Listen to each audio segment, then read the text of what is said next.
안녕하세요 여러분. 저는 오늘 라디오 김지환 소장님의 특강의 진행을 맡게 된 보조 최웅재 소장이라고 합니다. 오늘 혹시 강의자분이 어떻게 되시는지 소개 한번 부탁드려도 될까요? 네, 안녕하십니까. 저는 조경작업장 라디오를 운영하고 있는 김지환 소장이자 김지환 반장이라고 합니다. 기본적으로 저는 소개가 했던 조경 작업인으로 소개를 하고, 그리고 제가 이제 조경을 시작하게 된 2009년부터 좀 말씀을 드리자면, 2009년도는 이제 글로벌 경제 위기가 있었던 해였고, 그리고 4대강 사업이 있었습니다. 그래서 저희들이 턴키, 아시겠지만 턴키 우리가 많이 나갔었죠. 네. 그 나가면서 이제 첫 회사에서 배웠던 게 이제 조경 설계였죠. 구족도를 따고 네. 산출을 하고 네. 그리고 CG를 만드는 네. 조경 설계. 제가 있었던 시토포스라는 회사에서 네. 운 좋게도 네. 이제 서울 호수공원을 공사 중이었는데 네. 네, 디자인 감리를 한번 또 나간 적이 있었어요. 아, 디자인 감리까지요? 네. 그리고 이 시토포스를 나와서 스튜디오 L이라는 회사에서 정원 설계를 네. 이제 현장에서 좀 배우게 되었고, 그 저와 함께 하는 형님들, 그 안기수 소장과 최영준 소장님과 함께 정원 시공 직접 하기도 했었고. 그 두 분들이랑 만남은 어떻게 이루어진 거예요? 서울 호수공 디자인 감리를 하면서 이제 안기수 소장 처음 만나뵙게 됐고. 네. 그리고 시토포스에서 이제 2012년도에 용산국제 공모전 네. 할 때 최영준 소장님이 계셨던 SWA와 그 컨소시엄을 맺어서 이제 같이 했을 때 처음 알게 됐죠. 그러셨어요. 그리고 실제적인 이제 작업을 같이 했던 건 2015년도 젊은 건축가 프로그램이라는 작업에서 이제 네. 최영준 소장님과 안기수 소장님 그리고 제가 함께 이제 헤쳐나갔던 그 시작으로 지금까지 오고 있고, 뜨문뜨문 작업을 같이 하고는 있고, 지금은 같이 하는 게 좀 적어져서 네. 서로 자문과 관심과 네. 애정을 표현하고 있습니다. 그러세요. 아니 뭐 보기에는 굉장히 동안이신데 그 혹시 경력이 어떻게 되세요? 저는 뭐 영남대학교 02학번이고 네. 졸업하자마자 2009년부터 이제 조경 뭐 설계이자 조경 작업을 하게 됐으니 연수로는 12년이죠.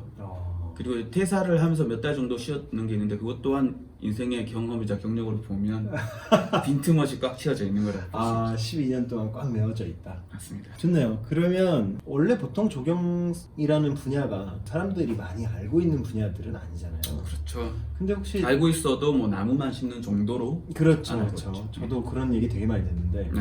혹시 조경이라는 걸 알고 선택하셨는? 사실 그렇진 않았습니다. 조경 자체를 알지는 못했고, 네. 그저 이제 대학교로 가기 위해서 이제 학과를 선택을 해야 되는데, 네. 저는 어렸을 때부터 좀 그림 일기를 좀 좋아하게 썼고, 그리고 환경을 좀 이렇게 생각하는 친구였고, 네. 근데 이제 저희 동네가 좀 지저분하고 아름답지 않았습니다. 옛날에 만들어진 작은 빌라가 있고 그냥 단독주택들이 모이는 주거지인데, 쓰레기나 이런 것들이 많이 좀 이렇게 굴러다녔고, 그런 것들이 제 눈에 그렇게 아름답게 보이진 않았던 것 같아요. 그거를 좀 이렇게 우리가 사는 일상의 주변을 좀 이렇게 좀 개선을 시키고 아름답게 하는 직업을 하면 좋겠다는 생각을 가지고 있었는데, 네. 그게 조경이었는 아니었어요. 근데 찾아보니까 그런 일을 하는 일이 없더라고요. 그렇다고, 그리고 이제 그림 일기를 쓰면서 건축, 뭐 내가 살고 싶은 집도 그리고 이렇게 해서 건축과나 이런 데 관심이 가기는 했지만, 네. 그건 제가 하고 싶은 일은 아니었던 거죠. 그리고 그리고 동네를 깨끗이 만들어야 되니까 혹시 뭐 청소공학과? 청소학과? 네. 뭐 그런 게 있나 싶어서 찾아봐도 없었고. 네. 근데 대학교를 가려면 이제 장판지라는 게 이제 저희 지역에서 좀 있었는데, 장판지요. 네, 대학교 전체 대학교와 점수 따라서 과가 다 이렇게 나와 있는 장판, 저희 학교에서는 그래 불렀거든요. 네. 거기에 그 낮은 곳에 네. 점수가 낮은 곳에 이제 조경이라는 게 있었어요. 다른 친구들은 다 공대 가려고 할 때 저는 이제 조경이라는 것을 찾아서, 이거 몰랐는 상황이니까 저는 이제 뭐 서울대나 네. 성균관대학교 좀 유명한 대학교들의 홈페이지를 가서 조경을 찾아보니까 뭐 이렇게 여러 가지 글이 써져 있고, 이제 종합예술과학이다라고도 적혀 있기도 하고, 그렇게 해서 조경을 시작하게 됐고 지금까지도 조경을 하고 있고 굉장히 좋은 선택이었다고 생각합니다. 그리고 그때 부모님께서도 이제 이 일을 아셔야 되니까 네. 제가 가려고 하는 과기도 하고, 네. 그래서 저는 그 출력을 다 해가지고 어머님 아버님께 브리핑을 드렸습니다. 이런 대학교에서 이렇게 적혀 있습니다. 이런 일을 나 앞으로 할 것이고 하고 싶다. 이렇게 그런 과에 가려고 한다. 점수는 충분히 된다. 잘못하다가는 장학금까지 탈 수도 있습니다. 그래서 장학금도 실제로 타기도 했고. 네. 그래서 이제 부담을 덜어드리면서도 제가 하고 싶은 일을 이제 하게 됐고 인생은 굉장히 효율적으로 살고 있죠. 그래요. 네. 듣고 보니까 이제 입학 전부터 이제 조경에 대해서 되게 막 이렇게 열정이 좀 있으신 것 같네요. 맞습니다. 그랬던 것 같아요. 그래요. 잘은 몰랐지만. 네. 그게 뭐 조경이 실제로 어떤 일을 하는지 또 뭐 실무가 어떤지 네. 뭐 삶이 어떤지는 사실 크게 상관이 없었어요.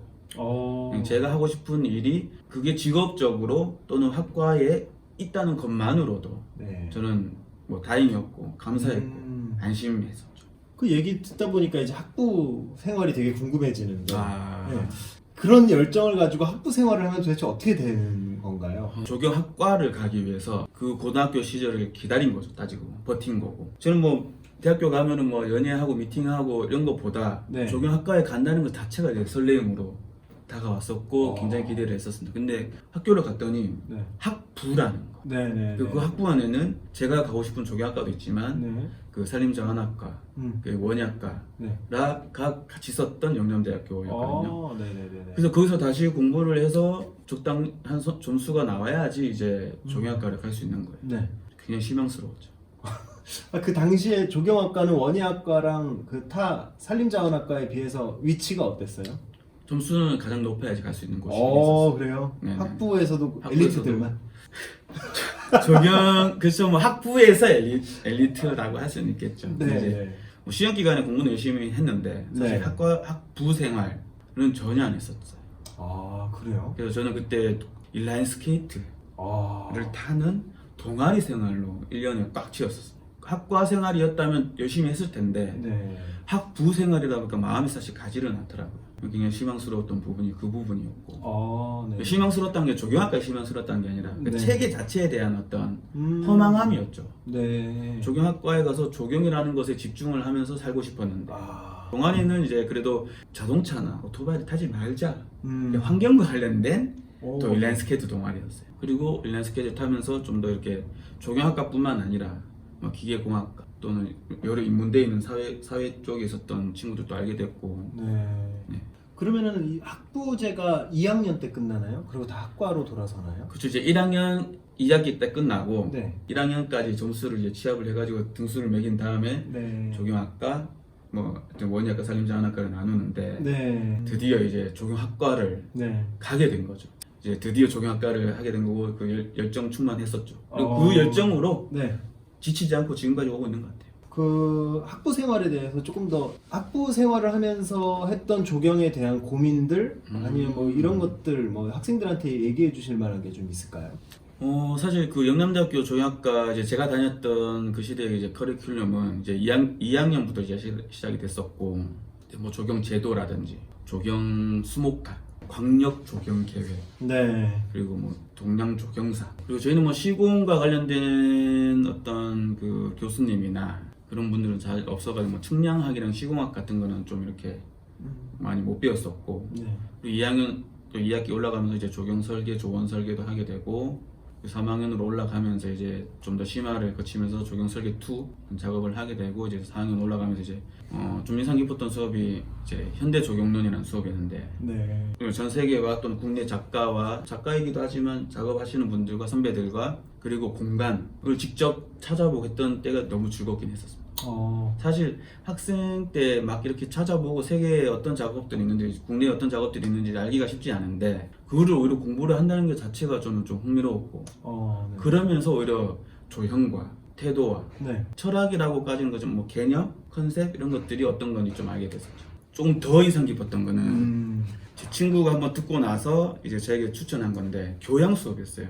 현대 미술의 이해라는 수업이 있었고 그 인상파 이후로부터 최근 앤디 워홀, 장미셸 바스키아까지 있었던 그 현대 미술의 어떤 역사 네. 또는 과정들을 네. 알게 된 것이 오히려 지금까지도 또한 영향을 크게 미치고 있고 도시공학과 수업도 들었었고 네. 건축공학과 수업도 들었었는데 네.